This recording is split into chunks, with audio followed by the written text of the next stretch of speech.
Welcome to Empowered, Rising Voices in Education, the podcast by Students Protecting Education. I'm Luke Lippitt, and I'm joined by Jillian Yarns. We are thrilled to have you with us on this journey to explore the dynamic landscape of education and hear the inspiring stories of those making a difference. That's right, Luke. Empowered is not just a podcast. It's a movement fueled by the passion and dedication of students, educators, and advocates who believe in the transformative power of education. In each episode, we aim to amplify the voices that are reshaping the educational narrative. Absolutely. Whether you're a student, educator, or anyone with a vested interest in the future of education, this podcast is for you. We'll be delving into the stories, challenges, and triumphs of those who are at the forefront of positive change. So, get ready to be inspired, informed, and empowered. In today's episode, we're taking you behind the scenes of Students Protecting Education. We'll be sharing the journey of how this nonprofit organization came to be, from the initial spark of an idea to the impactful initiatives it has undertaken. It's a story of vision, dedication, and the unwavering belief that education has the power to shape a better future. So buckle up for a roller coaster of insights, lessons, and the incredible stories of those who are making a real difference in education. Welcome, everybody, to our first Empowered, Rising Voices in Education podcast. This episode, our story from vision to impact, where we'll be talking about the story of Students Protecting Education and its founding. I am your host, Luke Lippitt, and I'd like to pass the microphone off to our co-host, Jillian Yarns. Hello, everyone. I'm Jillian Yarns. I am the other co-founder, and I'm also the director of operations. Today, what we're just going to be talking about is our initial inspiration for this podcast and kind of why we founded the podcast, along with just discussing the steps to turn the vision into reality, how we did it, along with our milestones and impacts. We just want to look back and also look ahead to see what we can do better, to see what we can do to make a change. And yeah. And we look forward to this new journey of our podcast where we'll be able to share stories from students across the country and their stories of using their voices and how our organization has helped them. I'll pass the mic to Jill.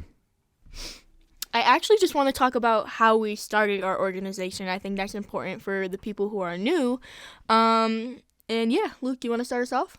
Yeah, so I think the most important thing to mention is the very start pre-organization, and that was the spark. That was the exigence, per se. There we go. That was the exigence, per se, to our mission and our founding of the organization.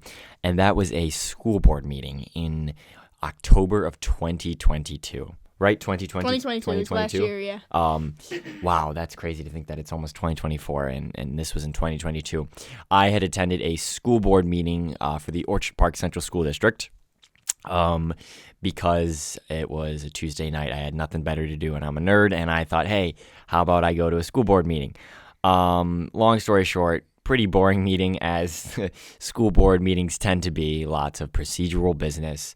But then you come to the interesting part at the end, and that is the public speak out section. And at that public speak out section, there were a very small group of parents who were concerned about books in our library, and they were asking the board to ban a written list that they had printed out and handed to every single member of the board. And so they handed this list to the board and said, we want these book bans. And that really struck with me.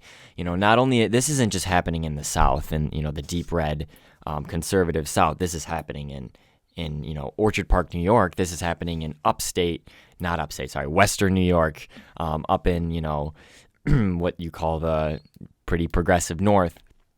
And so that struck with me, and so I brought that back to a club that Jillian had founded at our high school with my concerns about that, and I'll pass that off to Jillian. So after Luke told me about these things that he heard, I was kind of nervous because he wanted me to speak out about the things at the next meeting, and I never really would speak out at anything before, and I was new to the high school. Obviously, I was a little concerned about speaking out in front of a bunch of people, and little did we know there'd be about 200 people there, which was absolutely crazy. But we did it anyways. I love a good challenge, that's for sure. And me, Luke, and a couple other students spoke out. we had our voices heard, and that's when I realized, wow, like we could actually make a change as students. Like it was the people on the board were so shocked that students even spoke out. It's not really done, even though it's allowed. And I think spreading that message was why we started Students Protecting Education.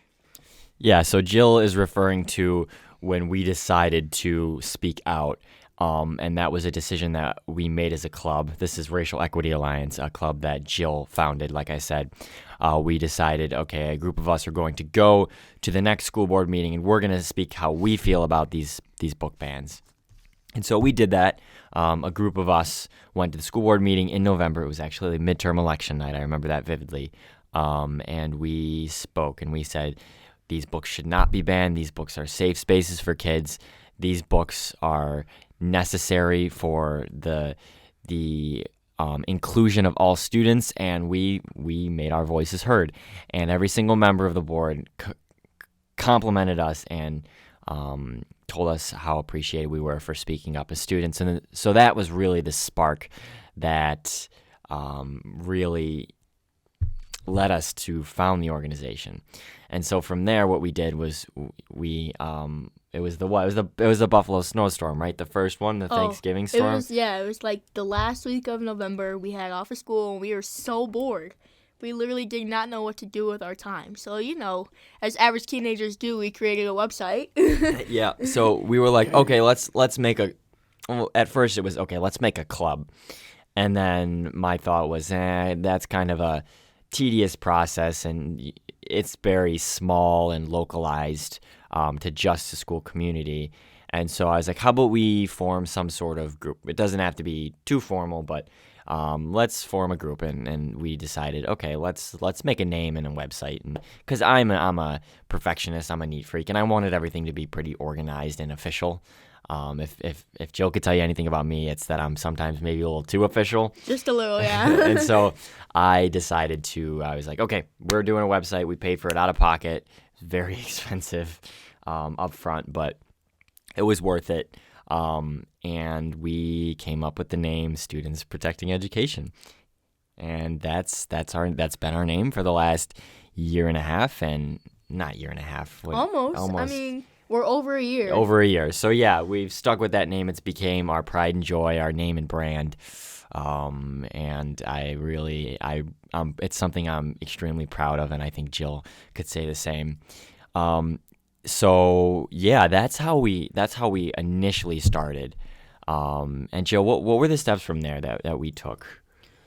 After we created the website, we reached out to a bunch of people down south. We reached out to a bunch of students in South Carolina, and we started a chapter in South Carolina. And I cannot remember what month it was. I'll have to relook. But we did a rally in South Carolina. What month we started in Charleston, or what month was the rally?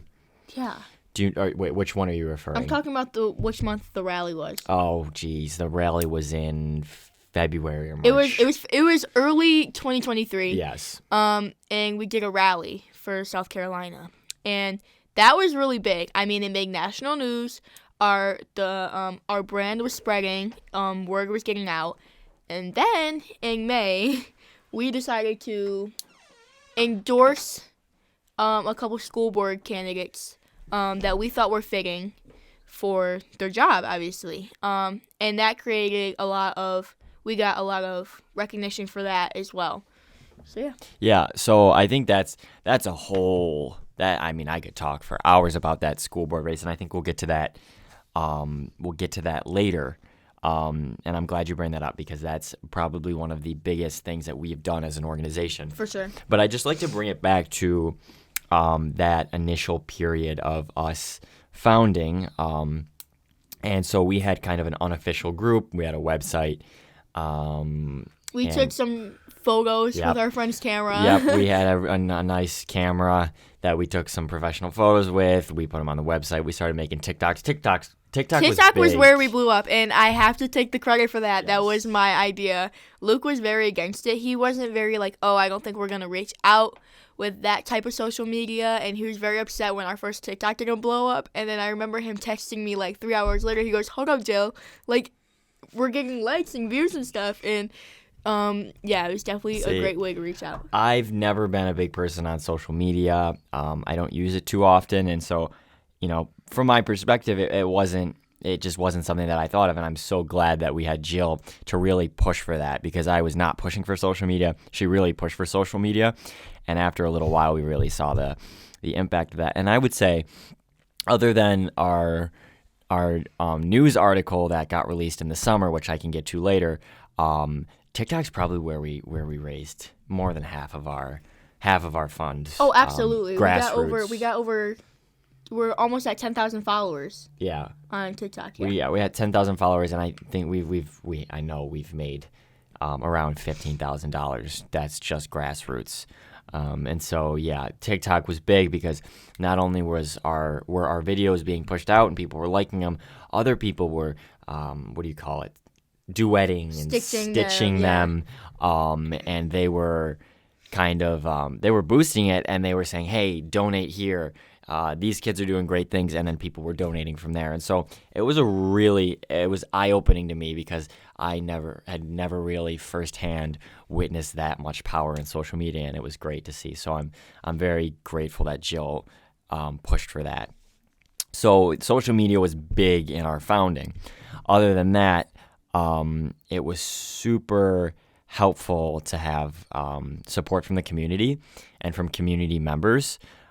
Which actually our next podcast is going to be community members in education. One of our next podcasts. We're not exactly sure of the layout of all of our podcasts, but one of our podcasts that we do have in the near future is expanding on really what is the importance of having community members support your mission and support you.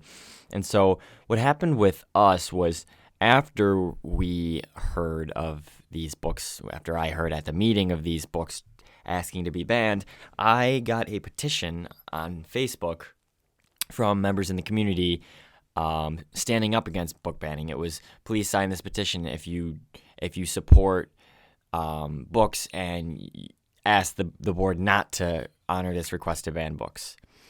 And so I signed this petition, and in the comment section I put, hey, my name is Luke Lippitt. I go to Orchard Park High School. I was at this meeting, and I was really shocked by this. Me and a few peers would love to potentially speak out. We weren't really sure at that point, and I'd love to talk sometime. And within 10 minutes, I got a call from the organizer of the petition, who is now one of our esteemed board members of our organization and who has gotten us very far. So shout out to her. We would not be here without her. But so we organized a nice little Panera cafe meeting with a few community members who really said, this is your education. You need to be fighting for it.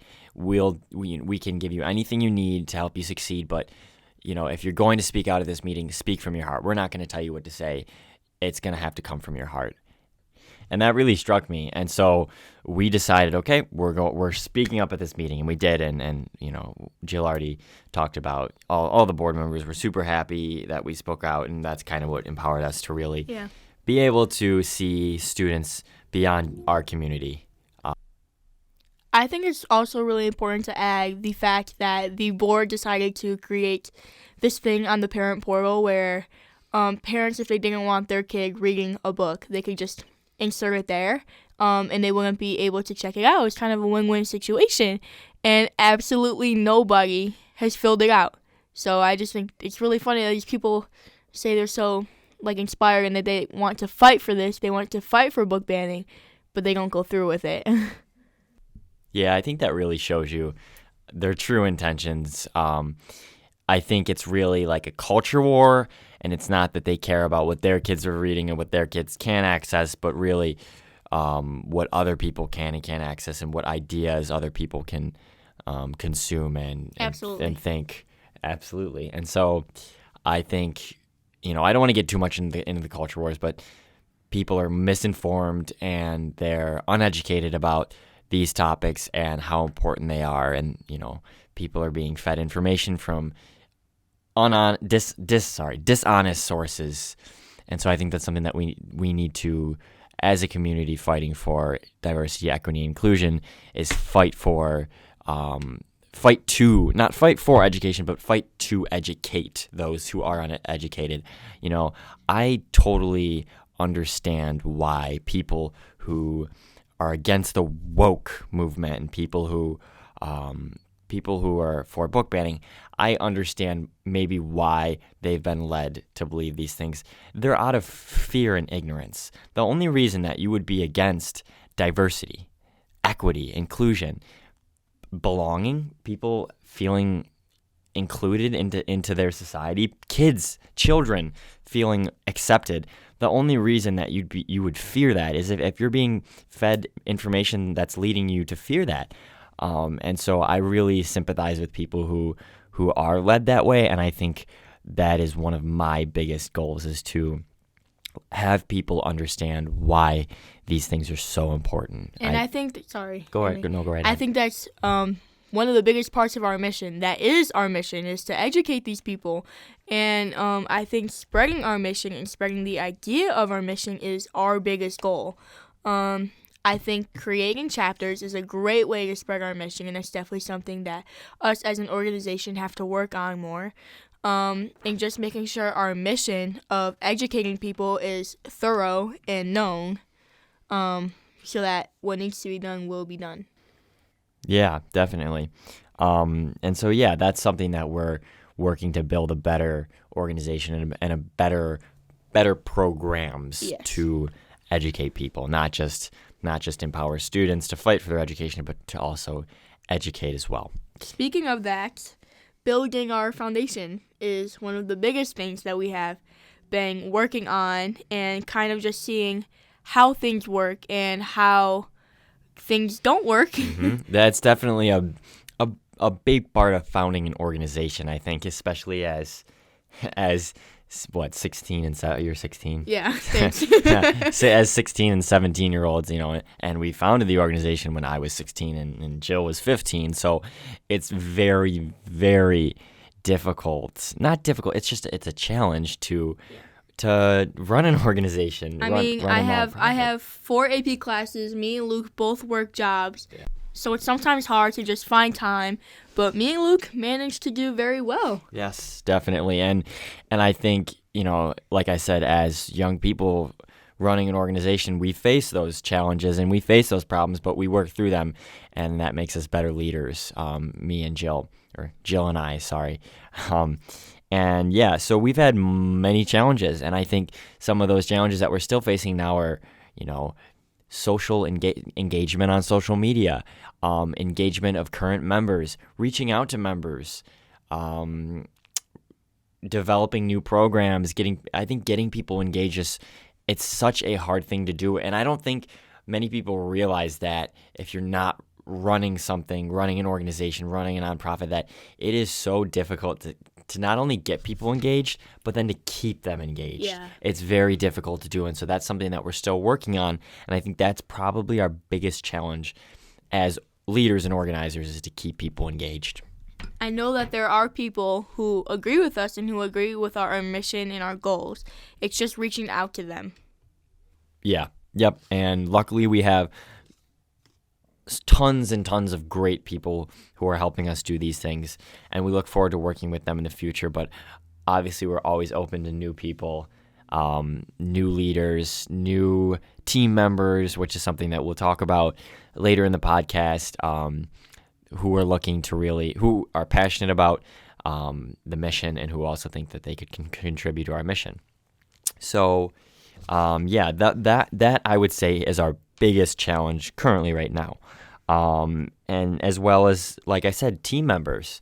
We had a relatively large team, but people go off to college, people start taking more difficult classes, people have less time, life happens, and so we're constantly faced with, team member X is going off to college, now we need to find someone to replace team member, and things like this, that really we have a very dynamic team that's I like to say cycling in and out, and we have new people, and so it's kind of hard to keep a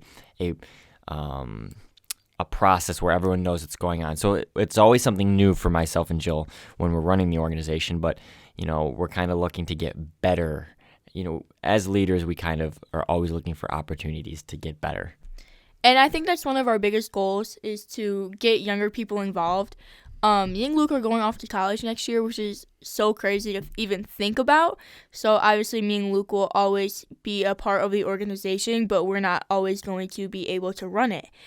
So getting middle schoolers involved is something that we are working towards big time. That's one of our biggest goals right now. And kind of just forming like a younger students protecting education team, teaching them how to be leaders, teaching them how to use their voice, teaching them how to stand up. And yeah, I think that's another thing that's really important to mention is, as we grow as an organization, we make small modifications to our mission and what we do as a nonprofit. And one of those kind of enlightenments that we've had recently is realizing, we are an organization that empowers students.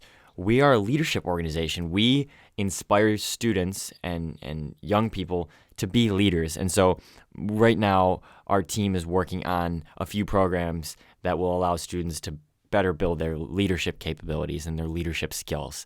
And so we like to see ourselves as not just an organization that supports diversity, equity, and inclusion and those values, but an organization that really strives to nurture and create the best leaders that we can. And that's something that I think is amazing about our organization, is really being a leadership organization. And I think one of the biggest things that we're striving towards in 2024, which the goals we will get to. But one of the things that I do want to talk about quickly is workshops, which me and Luke, we want to do so many workshops, and we have so many ideas, like doing workshops online just for teaching the youth how to use their voice, teaching the youth how they can make an impact, and then being able to teach them to their friends, kind of like how me and Luke did with each other. Absolutely, and I think workshops are a great opportunity for students to have more of a less pressure than attending a meeting or getting up and speaking. There's so many things that you can do as a young person to work on your leadership abilities, and so we made up a bunch of different ideas for workshops, which stuff like effective communication strategies. Students need to know how to, have good communication that facilitates good discussion and that gets things done quickly and efficiently. Stuff like collaborative decision making.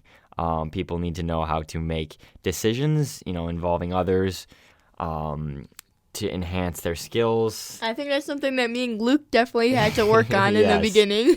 Yes. And just stuff like how to advocate, how to be inclusive, how to take action in your community, stuff like that, where students might need a little bit more guidance on what actions to take. And so that's something that we're working on right now to really build up our organization and the resources that we can provide.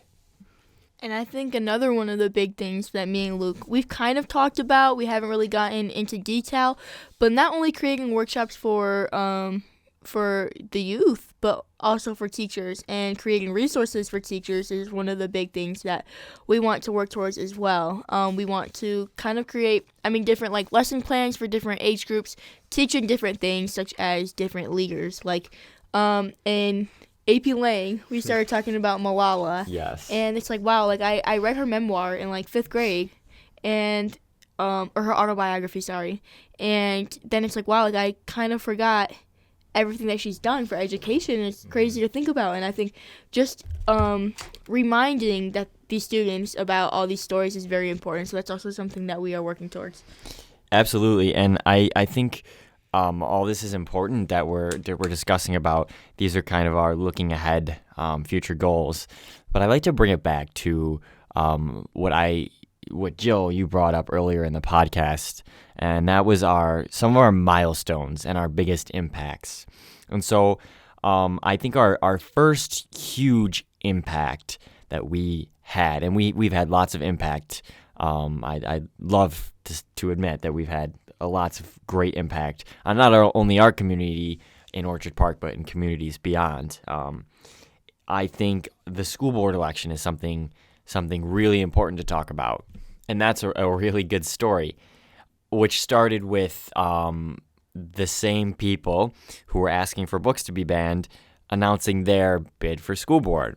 And so myself and Jillian, we saw that and we said, that's not good. That definitely is not going to work. And so we thought, well, we need candidates who are going to support us. We need candidates who are going to support the things we see important as students, and that's the values of diversity, equity, and inclusion.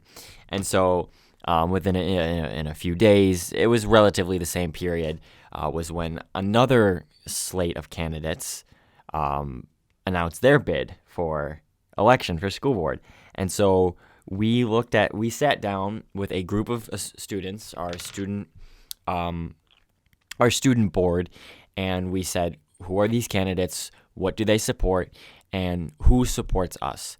And overwhelmingly, we chose the side of Rogers, Draves, and Como, those were the candidates that we were supporting. We decided to support them because of their values and how closely they aligned with our values as students. And so we sat down with these candidates and we said, hey, what can you do for students? How can you support us? And we had a great collaborative discussion with these candidates. And so we said, okay, we'll throw our support behind you as students because I think it's really important for the community to know that students support these candidates. And from there, it was more than a month, right, Jill, of campaigning and really showing the community that we support these values and these candidates also support these values. And it was very tense, month and a half or however long it was of, the other side attacking the values of diversity, equity, and inclusion, and really tenseness between the sides. And it was a record turnout in the school board election. We also advocated for the Proposition 3. There you go. which we have a banner hanging up in our office that we hung out outside the polling location that says, vote yes, Proposition 3, support student voices. And this was a proposition that the community had to vote on to allow a student to serve on the school board. And so we advocated for the district to allow a student to serve on the school board, to really give a student voice, student input with these decisions. And so that was really great that the district and the board put this proposition on the ballot, and now it was just us advocating for the community to support and vote on this. So myself, Jill, and a few other students sat down, in the days before the election, and we made calls. Oh my gosh, we made like 700 calls one day. It was absolutely insane. It was so crazy. But that was probably like one of the best couple weeks of the year. I think that was probably my favorite. It was just so fun. I mean, the stress was crazy. It was stressful. I mean, the relief when we heard the ballots. Yes. Well, so we called and we said, hey, I'm blanking so-and-so from Orchard Park High School, and I'd just like to talk to you about these values that we as students see important, and I'd also like to discuss the candidates that support those values. And that was super fun. It was a great experience.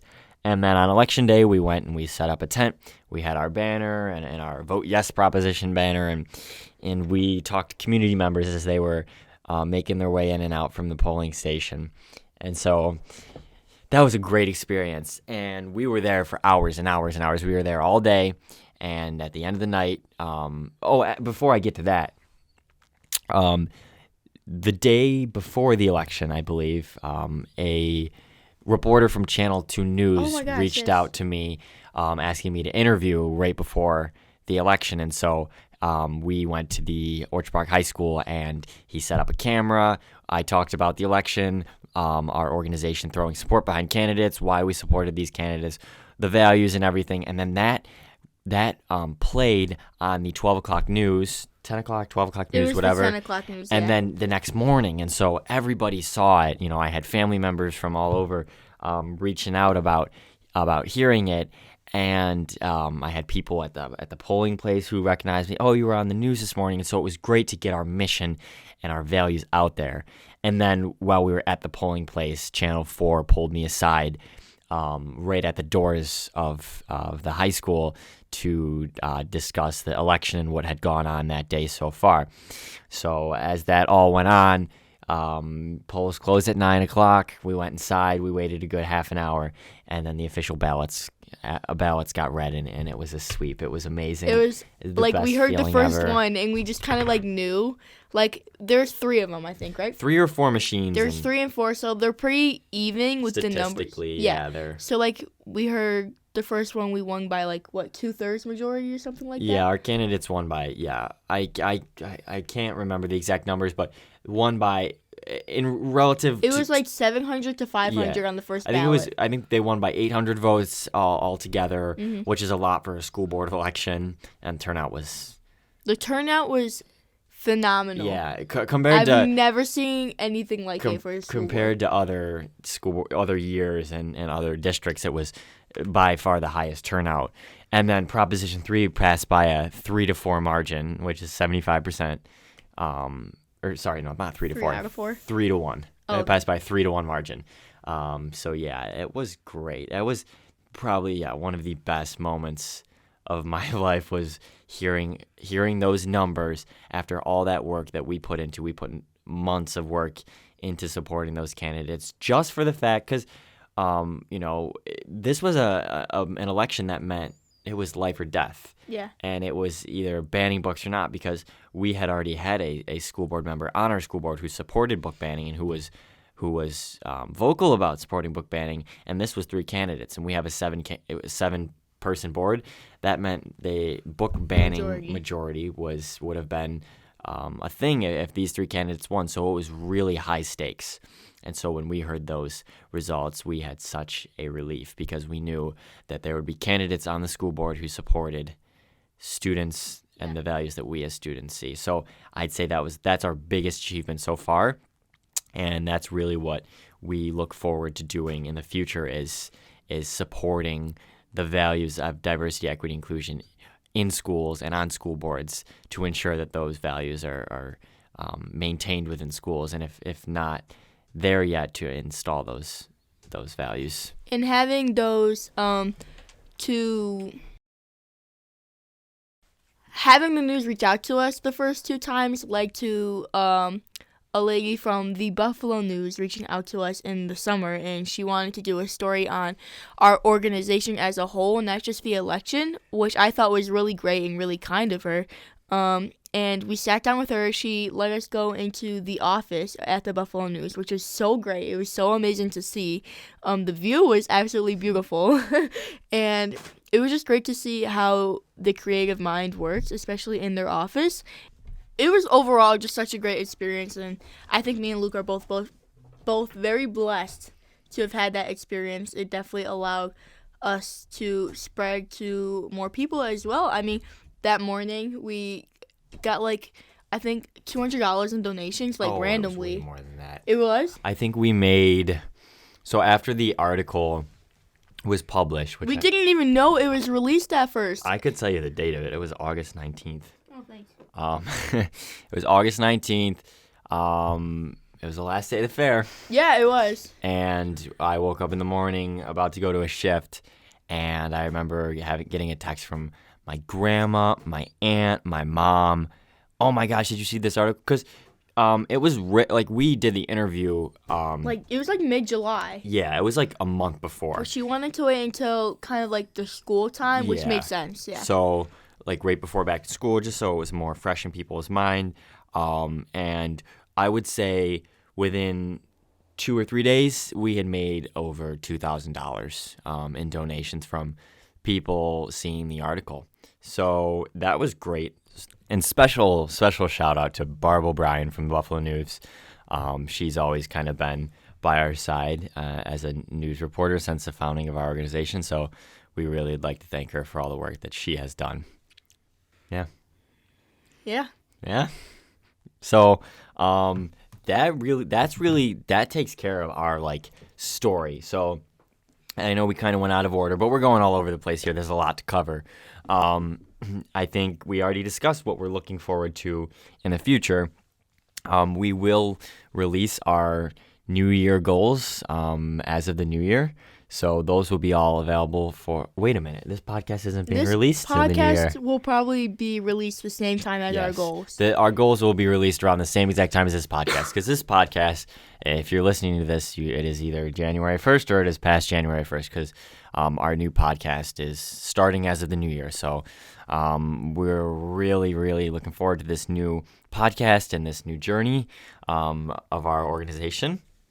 We would love to hear your feedback as well. Yeah, so visit www.studentsproed.org/empowered, where you can listen to our podcast, and there'll be other resources and materials there where you can share your feedback and comments about this podcast.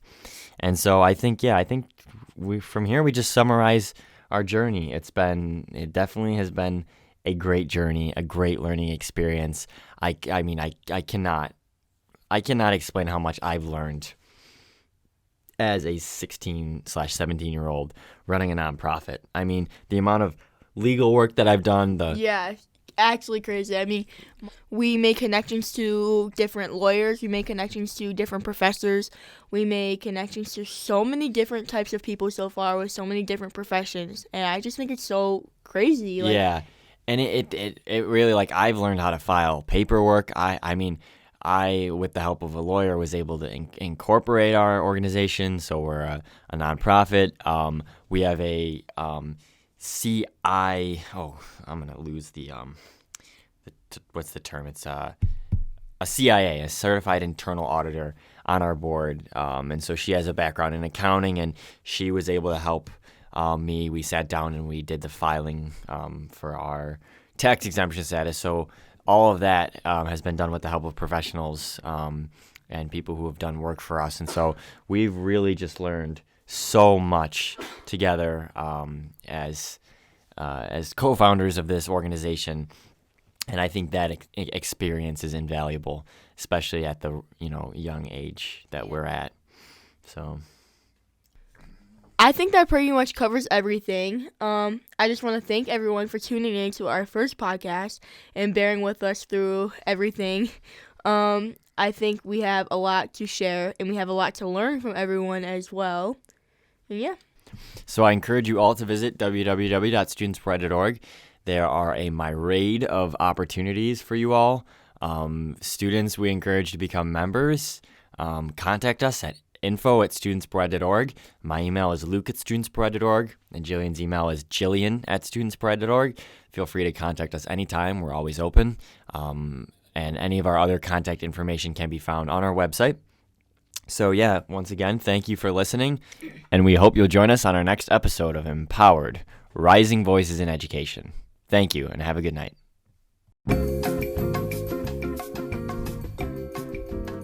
Thank you for tuning in to another episode of Empowered, Rising Voices in Education, brought to you by Students Protecting Education. I'm your host, Luke Lippitt, and I hope today's conversation left you feeling inspired and ready to make a positive impact. Join me again next time as we explore the various aspects of education, advocacy, and empowerment. In our upcoming episodes, we'll be delving into the crucial topics of community engagement and the advocacy for education, equity in education, student-led initiatives, and more. Until then, stay informed, stay empowered, and thank you for being part of the Students Protecting Education community. We'll see you next time.